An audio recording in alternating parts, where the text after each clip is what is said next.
mistakes that I made in the early years of dating was looking for my direct comparison. Every time I dated someone who was a surfer and who was driven and who was competitive, all we ended up doing was actually drifting apart. So when Kirk and I came together and we got out of our own way and we started to see each other's differences as a connection point, we were actually able to grow together. Hello and welcome to Separate Bathrooms. I'm Cameron. And I'm Brahe-Daddo. I'm Cameron Daddo. I know. Nice to meet you. You know, people sometimes they meet me and go, "You're Cameron Daddo."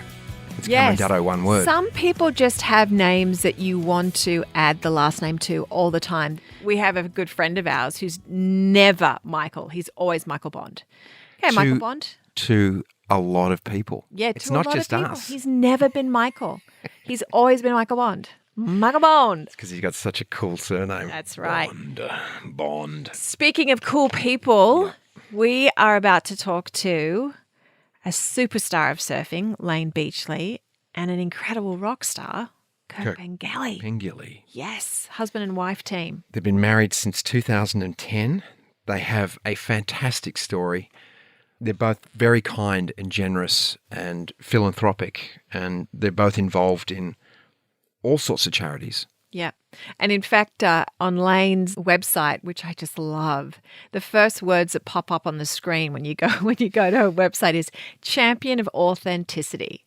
Pretty much speaks to exactly who Layne is in 3 words. Layne's amazing. She's 7 times world women's surfing champion. She won it 6 consecutive years and then had a 3-year break and then won it again. Yeah. So to actually reboot and come back and do it again is insane. It's an insane achievement. So cool. And not only has Layne received an Australian order, she has created a foundation and taken on a role as the chairperson of Surfing Australia. And she's just achieved so much in her lifetime. Obviously, you would know a lot about Kirk too, because he was one of the founding members of INXS, which started back when I was at school in 1977. Yeah. They've sold over 50 million records worldwide. He's a writer, producer, performed on numerous other records, and he's an incredible fellow. Yeah. He's also very quietly been involved in a number of charities over the years as well, such as Greenpeace, the Starlight Foundation, Mirabel, World Vision, and Amnesty International, just to name a few. He was also actively involved in the I Foundation in Australia as the key ambassador for 12 years. It's a role really close to his heart, and we will hear a lot more about all of his charities and the things he's been interested in the bathroom. Let's bring him in. Layne Beachley, Kirk Pengilly.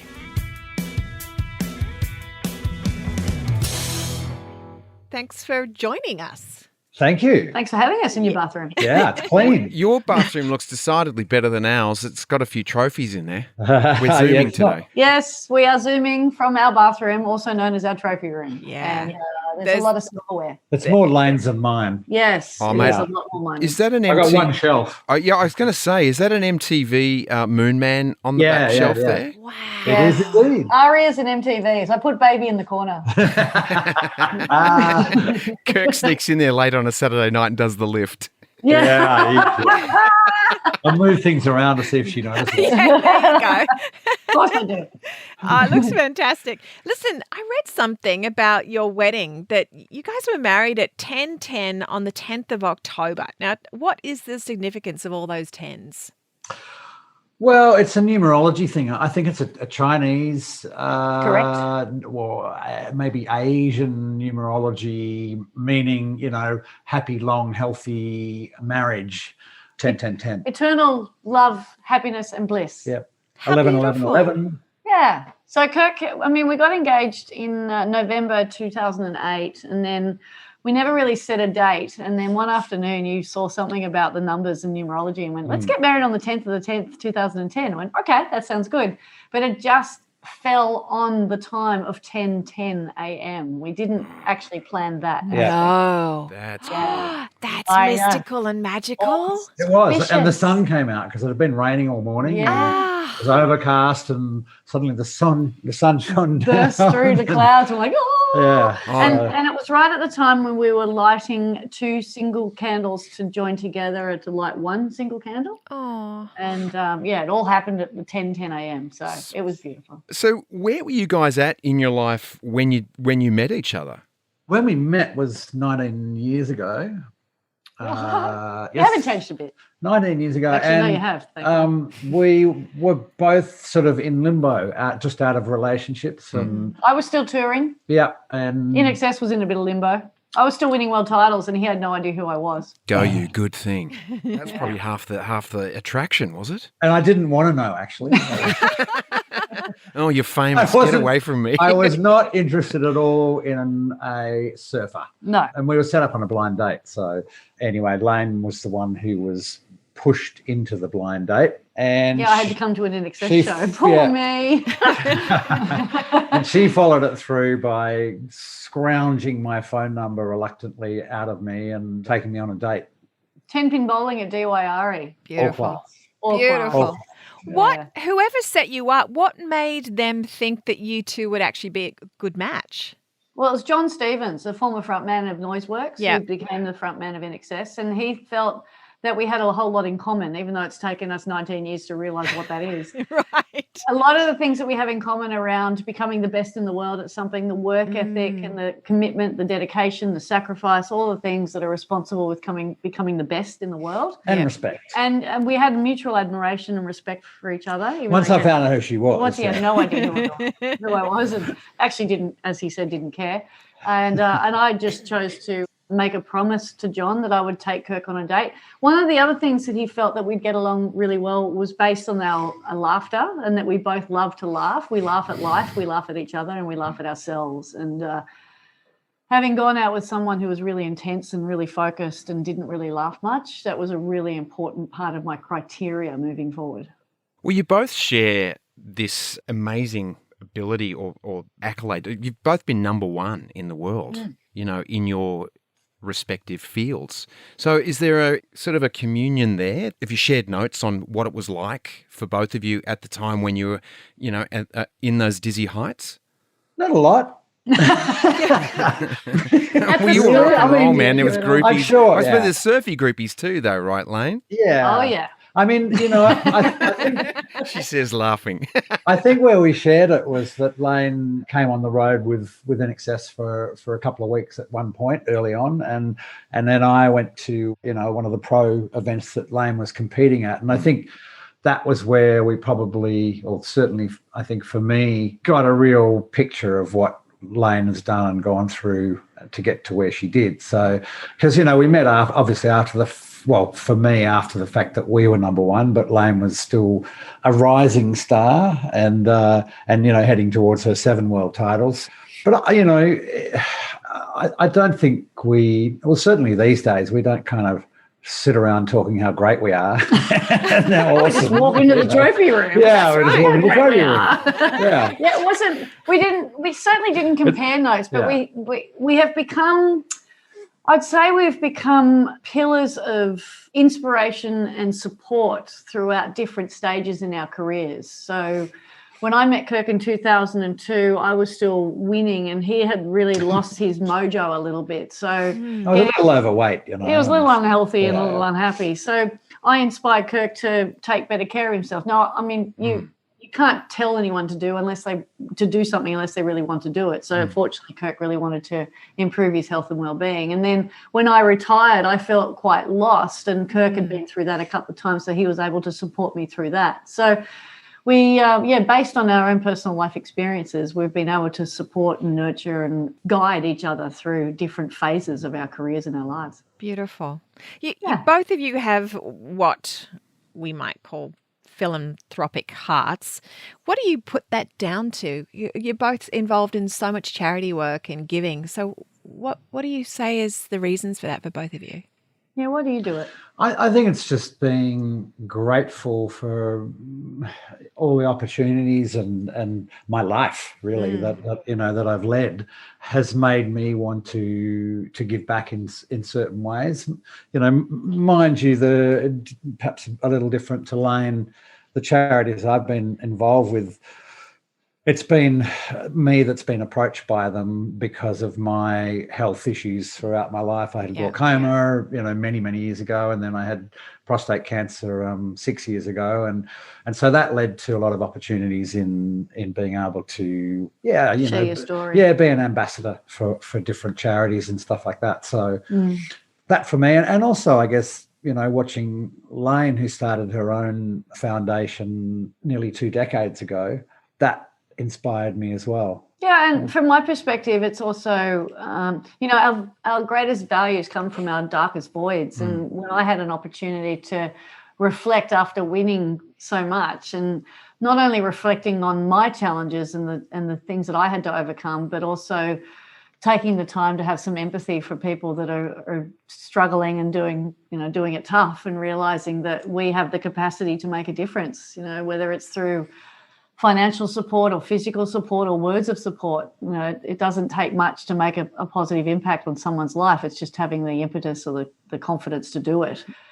I've always been focused on giving back because I had so little, when I was coming through, and I came through an environment that was devalued, it was disrespected, it was discouraged, and you're talking about surfing, right? Yeah, surfing, Women's exactly. surfing, yeah, women's surfing. And I just wanted to make the world a better place. That's why Kirk calls me little baby Jesus. I just want to help everybody.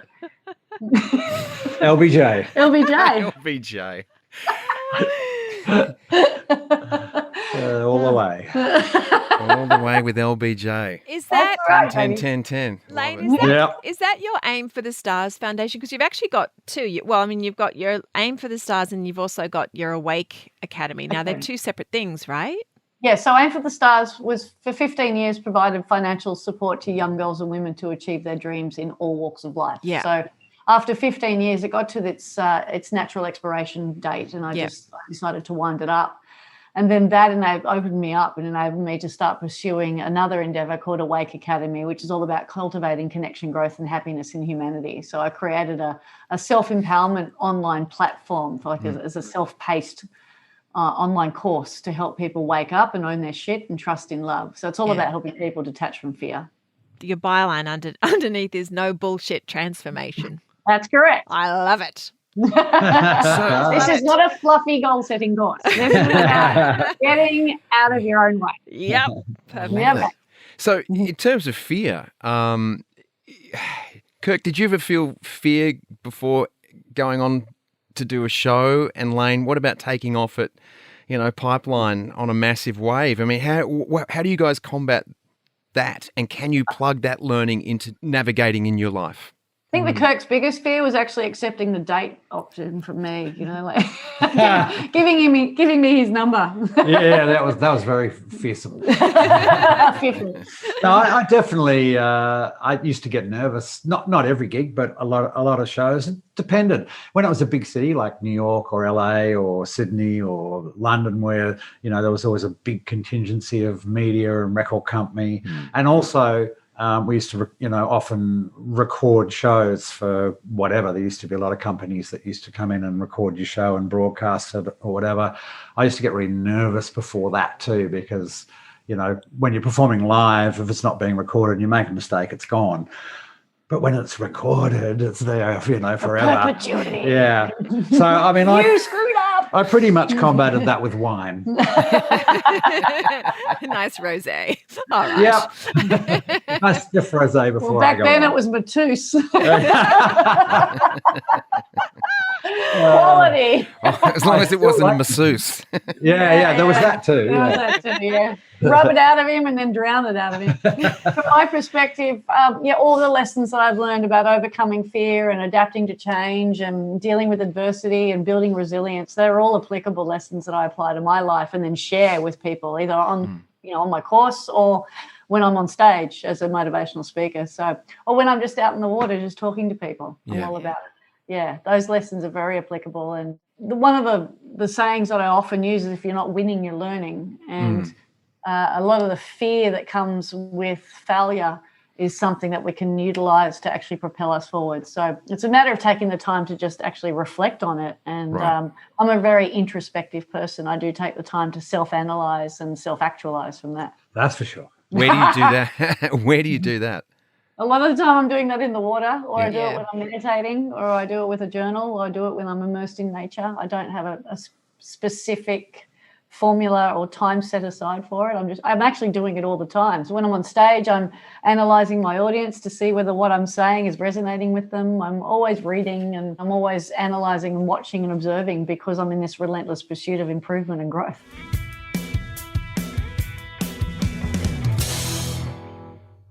Kirk, I read that you were the journal keeper during the INXS years. Are you still a journal keeper?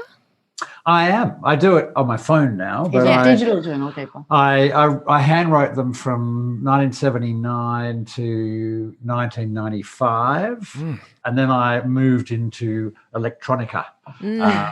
And somehow I managed to transfer, as new technology came out, transfer from different sort of formats and save them all. So yeah, I've got every day for the last jeepers, what is that, 40 years or something. Some of it's pretty damn boring though. Well, I was going to say, because I keep a journal as well, and I go through stages where I'm writing my feelings down, and then other times it's just straight up facts, what I've done, that sort of stuff. Are you in that sort of boat too? More facts? No, more facts, probably no feelings. No, you run a little bit of feeling. Yeah, these days I probably do. A little bit, but not much. But in the, the sort of... We share our calendars, so I get to see his diary daily. Yeah. It's a good memory prompt for me too. Well, absolutely for me too, because I've got a shocking memory. So, what's my name? I'll think about it. Wifey. LBJ. LBJ. Yeah. Come on, see how bad his memory is? Yeah. He doesn't even remember I'm little baby Jesus. Unbelievable. Yes, because I was wondering if Cam and I, as Cam said, Cam has kept a journal, as have I. Mine's been all emotions, actually, and all feelings. And sometimes I'll pick it up and look back, 10 years ago and read something and go, whoa, that was deep, that was heavy. And sometimes I pick up something from 15 years ago and go, crap, I have not changed at all. And I thought I resolved that, and I'm still dealing with the same banging thing. on about the same thing. Yes. So that's why you don't write about your feelings. Right. You realise you haven't evolved. Take note from Kirk. Exactly. Keep to the facts, mate. Keep to the facts. Yeah. You can be like a goldfish, and you go around the bowl for every 6 days, and you forget that. You have those feelings. That's right. Just keep swimming. Just keep swimming. Just keep swimming. But it's so true though. Like, you have a bit of a discovery about yourself. I go, oh my God, and I'll share that with Cam or something. Cam goes, honey, do you remember you've actually talked about this before? I was like, oh yeah. But you do get, you do get different layers of it. It's like that onion skin, isn't it? You discover it, but then you discover it a little bit deeper and a little bit deeper, a little bit deeper. So you keep on going down, drilling down into it. So. Well, you can stay shallow. Well, you could. like me. Kirk. That's why we're such a good balance.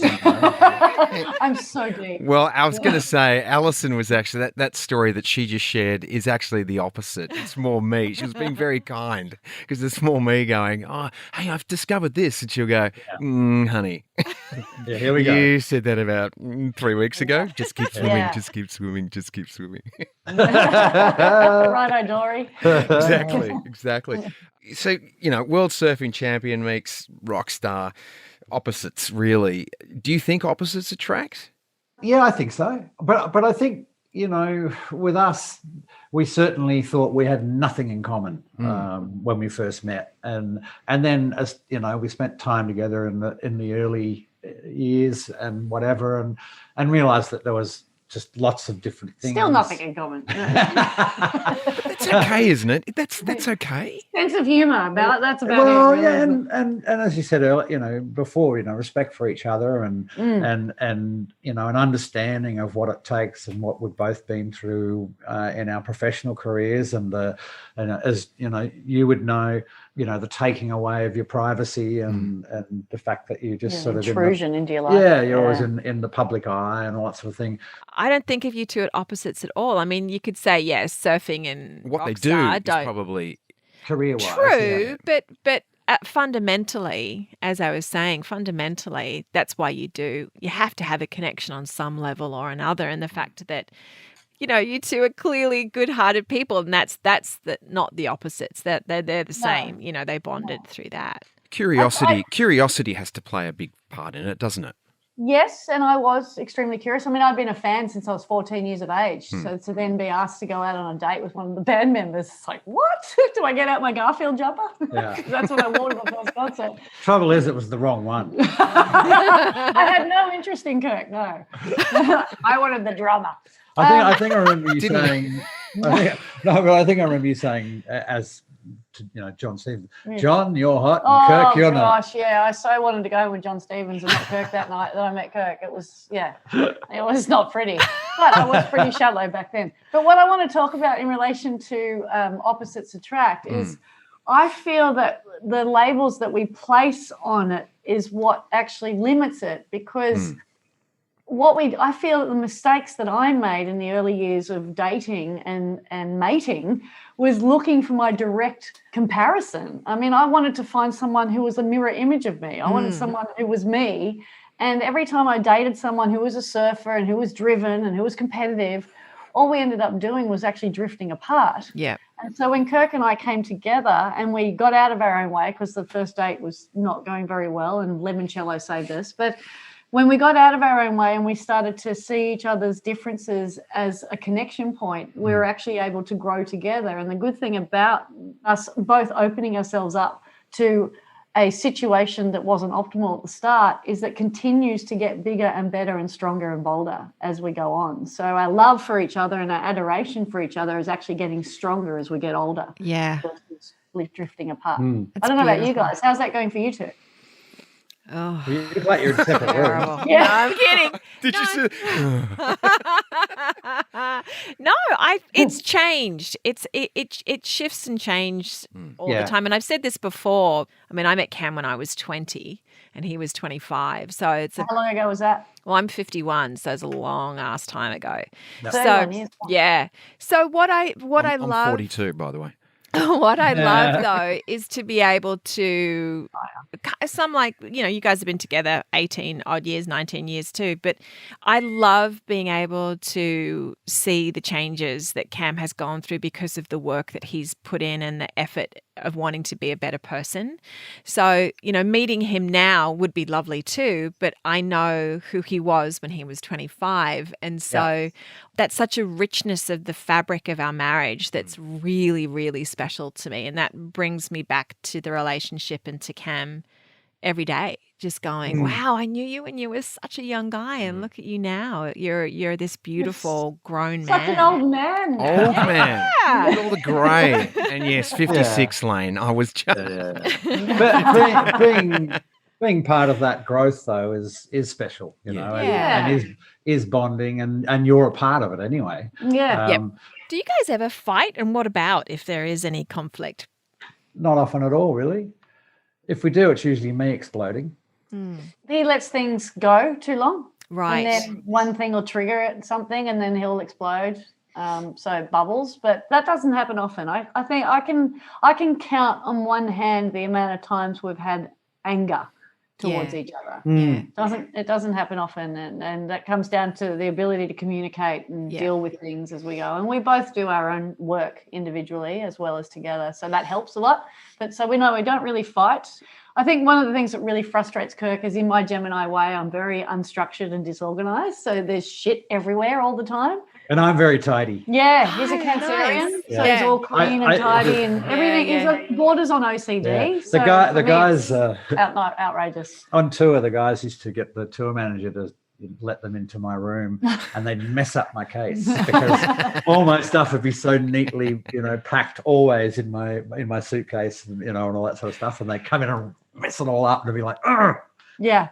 So these days, if something happens, so if Kirk gets something and he doesn't want it, it just gets put into a place that's kind of considered my space, and then I have to deal with it. Right. So, but then if something that I have and I don't know what to do with it, it just literally sits in somewhere until I'm ready to deal with it. But sometimes I get pushed into dealing with through the encouragement of how long is this going to sit here for? Yeah. So, Some things get a couple of weeks. I understand sometimes the a month. rules. I understand the rules, but they're meant to be broken, and I break them all the time.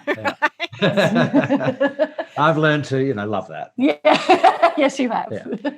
So I would imagine, both of you having done work on yourself and Layne, the work that you're in, is there a deep and meaningful a lot of the way you guys talk with each other? Do you sit down and go, okay, let's just, or is it just kind of every day you're constantly in communication, or do you actually set aside time for like, we really need to dive in and talk about this? It's probably a little mixture of all of the above. I mean, you know, we now have a lot of time together. Like in the early half of our life together, we were both still active and touring and away for months sometimes from each other. Right. It was great. And then, but you know, more recently, we're kind of together all the time. So I guess stuff just gets discussed when it's needed. I don't think we really have massive, deep and meaningfuls because I'm just on my birthday. On your birthday? Yeah. What? You know, when I ask everyone how amazing I am. Go around the table. Yeah, that's pretty funny. I love that. I love that. That was very funny. Why not? It's your day. Take a week. Well, yeah. Well, on my birthday, I had everyone answer the question, what is it about me that surprises you? And go around the table. Yeah. So that always ignites. It was very funny. It was pretty funny. Just everyone's different perspective. Yeah. But I think we just have really healthy discussions all the time. Right. You know, we have no fear of going below the surface and like addressing. what's for dinner tonight? Yeah.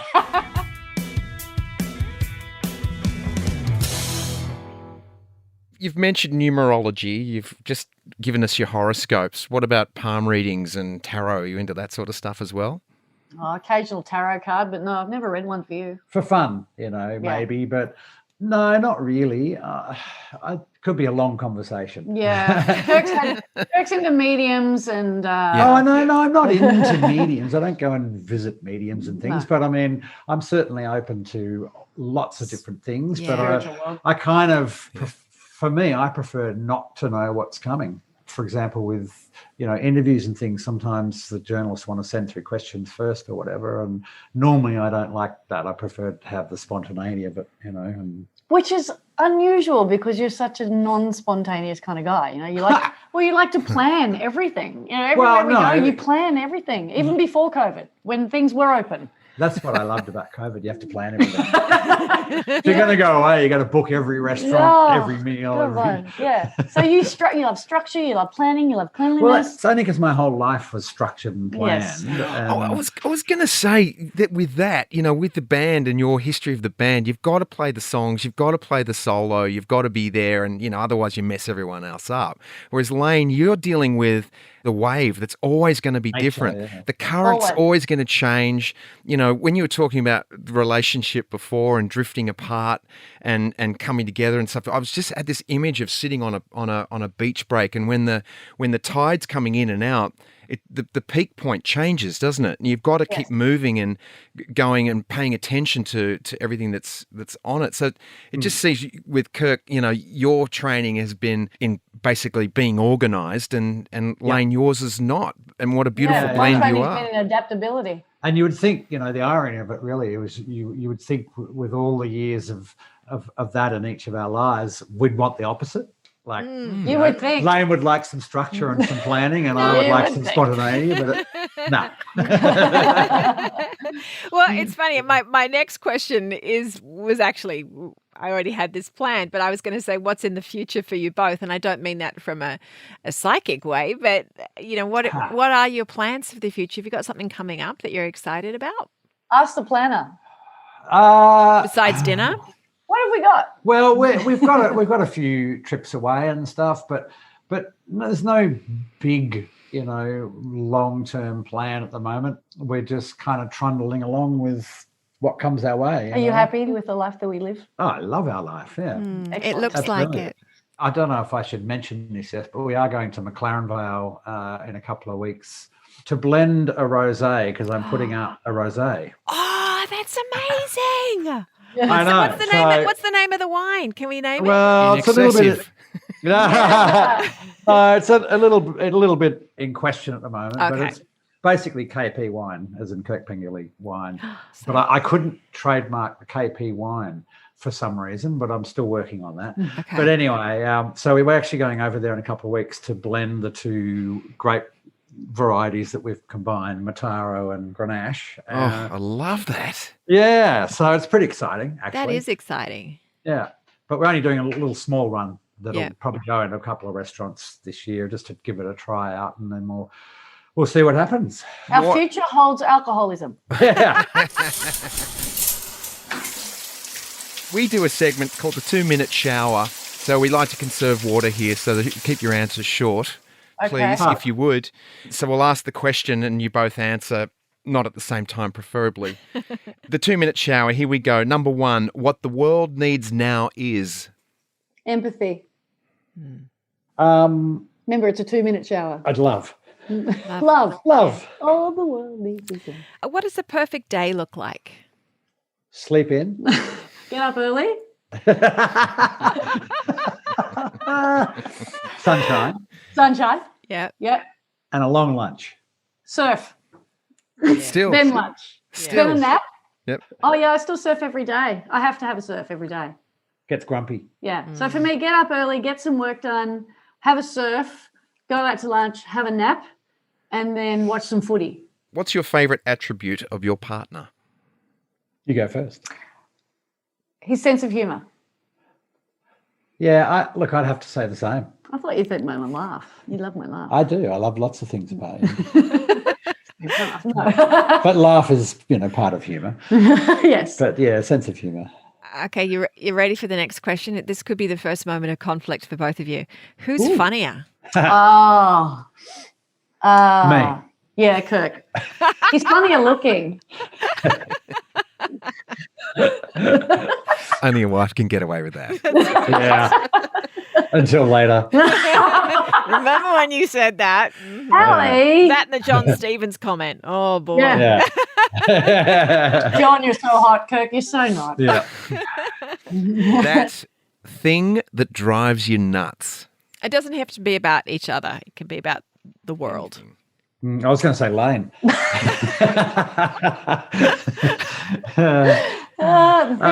Drive me nuts.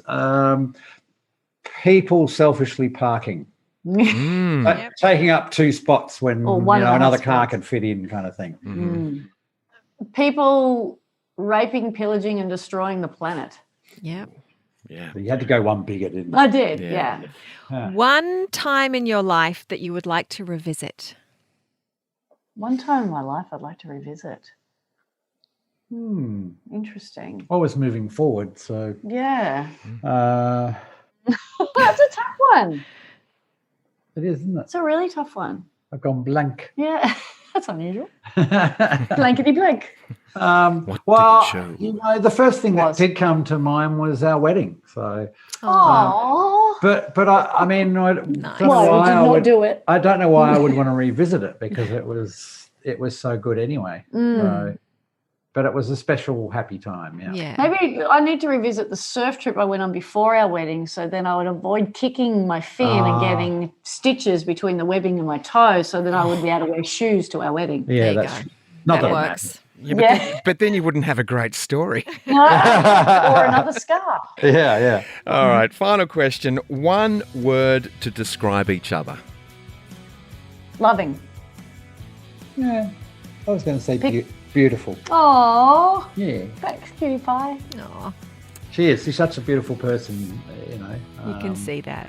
Yeah. Loving and nurturing. Can I take 2? Yep. Because he's very nurturing. We'll allow it. Layne Beachley, Kirk Pengilly. Thank you for joining us in separate bathrooms. You guys are awesome, even if it's a trophy room. Thank you. Yes. Thank you for joining us in our trophy room. It's been our pleasure. It's seeing been you a here. delight. Thank you so much for your time. And You're welcome. yeah, it's Thanks, been so good guys. talking to you. How fabulous were they? Were you a little bit excited about Kirk Pengilly? I thought you were about to say Kirk Cameron. About Kirk Pengilly. Were you a little bit excited to be talking to him? I was. And, of course, Layne as well. I mean, Oh, I know, but I know you love your music, and I could, I was like, oh, he really wants to dive into I do. I was starstruck by Layne because I think what she does is just so brave. they've both been at the top of the heap. Yeah. They're the best in the And world. for a long time too. Yeah, exactly. For a long time. Yeah. I'm so impressed by people who are able to do that. And I just love to get in the inner workings of their mind and find out, what do they feel? You know, how did they do it? Because it's different for everybody. we'll obviously in the show notes, we'll have links to the Awake Academy, the no bullshit transformation that she's got running. I think it sounds amazing. Yeah. Yeah, and of course, Kirk's doing stuff with Movember, and he's the key ambassador for glaucoma in Australia. So turning their poison into medicine. Amazing. Thanks, honey. Thanks for listening, everyone. Catch you on the next one.